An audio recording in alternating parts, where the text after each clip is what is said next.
కాంగ్రెస్ పెట్టిన అప్పులు చంద్రబాబు కొనసాగినాయి, చంద్రబాబు అప్పులు జగన్ కొనసాగినాయి కదా. చంద్రబాబు టైంలో తీసుకున్న అప్పులు కిస్తీతో పాటు వడ్డీ కలిపి జగన్ 65,000 కోట్లు కట్టేవాడు, ఇప్పుడు 75,000 కోట్లు కడుతున్నారట. సింపుల్ అది. కానీ 65,000 కోట్లు అని చెప్పకుండా అప్పట్లో 2017కి మొత్తం స్థిరంగా సెటిల్ అయిపోయింది. జగన్ వచ్చి ఇప్పుడు పాడు చేస్తున్నాడు, పనికిమాలిన కథనాలు రాసుకొస్తున్నాడు రాధాకృష్ణ గారు. అది పక్కన పెడితే ఇక్కడ పాయింట్ ఏంటయ్యా అంటే ఏదైనా సరే ఆ అమౌంట్కి సంబంధించినటువంటిది న్యాయం జరగాలి. వీళ్ళు ఆ న్యాయం చేయడంలో విఫలమైతే మాత్రం ప్రాబ్లం వస్తుంది.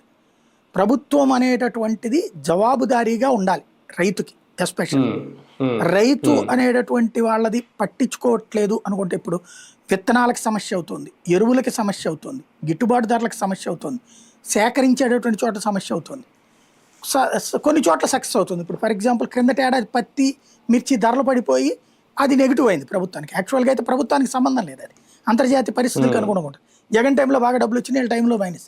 ఈ ట్రిప్ అది కొంత పెరిగింది, పత్తికి నూనె మిర్చికి కొంత సంతోషంగా ఉంది రైతులు, అది ప్రభుత్వానికి పాజిటివ్ అనుకుంటారు. ఈ టైంలో మళ్ళీ ఇది కనుక నెగిటివ్ అయితే చెడిపోతుంది, చూసుకోవాలి అది ఒకసారి. ఫైనల్గా అయితే నష్టపోయేది రైతు రేపు పొద్దున ఏం జరిగిన. రైట్, చూద్దాం మొత్తానికి నిజంగా